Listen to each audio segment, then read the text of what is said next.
We're flooded with images every single day, right? But how often do we actually stop to read one? Sometimes a single photograph can hold an entire story, a whole narrative locked in just one frame. In this explainer, we're going to learn how to unlock it. Okay, so here it is. At first glance, yeah, it's a man sitting on some old stones. But if you look a little closer, you start to see things.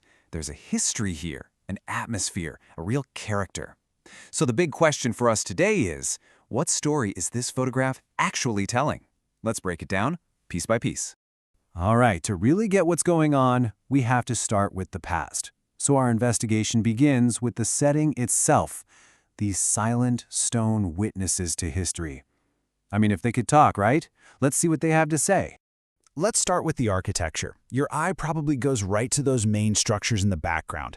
They've got this really distinct kind of stacked shape, and you can still see some intricate stonework, but you can also see they're clearly worn down by time. Now, see that little red flag on top of the structure on the left? That is a huge clue. It tells us this place isn't totally abandoned. It still means something to someone today. Okay, now let's move into the middle ground. See how the story builds? That row of short, sturdy pillars, that's what's left of a colonnade. You can just imagine it once supported a roof, maybe forming a walkway or a big porch. This tells us the original site was probably much, much larger and more complex than what we're seeing now. It hints at a certain grandeur that's long since faded. Now bring your focus right up to the foreground. It's so easy to dismiss this as just a pile of rocks. But it's not. These are the scattered blocks from the original buildings. Every single one is like a puzzle piece, a clue, just lying there exactly where it fell centuries ago. This isn't some neat, tidy museum. This is history in its raw, undisturbed state. So, what have the stones told us so far? We've got these temple-like structures, the remains of what was once a grand colonnade, and all this scattered ruin. So is this a sacred place for worship? Or maybe some kind of sprawling, forgotten palace? The stones themselves raise the very questions that lead us to our next clue. And that clue is the one living, breathing element in this whole ancient scene. So let's shift our focus, removing from the place to the person, from the past right into the present. Let's analyze the man sitting right in the middle of it all. And wow, the contrast is immediate, isn't it? His clothing, his posture, everything about him screams, right now, yet he's sitting in a world that is centuries old. That juxtaposition, that's really the heart of this photograph's story. Let's take a closer look at him. I mean, there's a whole story in his posture alone. He's not some tourist posing awkwardly for a photo. No way. He's leaning back, one leg crossed over the other. He's completely relaxed. And his gaze, that's really important. He's looking directly at the camera, right at us. This isn't a distracted tourist taking a quick snapshot. He is present, he's engaged, and he is totally at ease here. That tells us a lot. We've examined the ruins, and we've examined the man. Now let's kind of pull back and look at the final element, the overall atmosphere. How does the environment itself frame this whole scene? Notice how nature is just reclaiming this place. The trees are dense and overgrown, almost like they're embracing the ruins.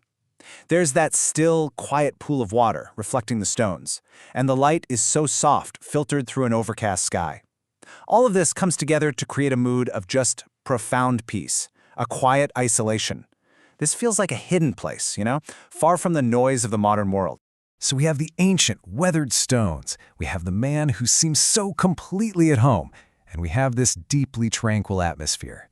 Now it's time to put all the pieces together. What is the larger story this picture is telling us?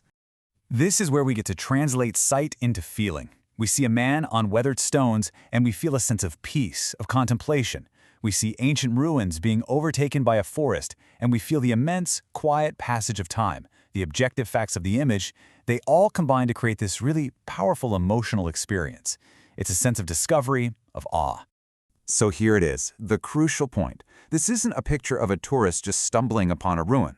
The man's relaxed posture, his direct gaze, the way he's in harmony with this quiet, isolated setting, it all suggests a much deeper connection. He feels less like an observer and more like a modern link in a very, very long chain. He's not just visiting history, he's part of its continuing story.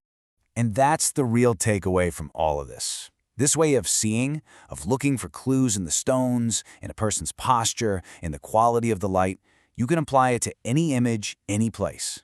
And it leaves us with a final question. What incredible stories are hidden in plain sight all around you, just waiting to be read?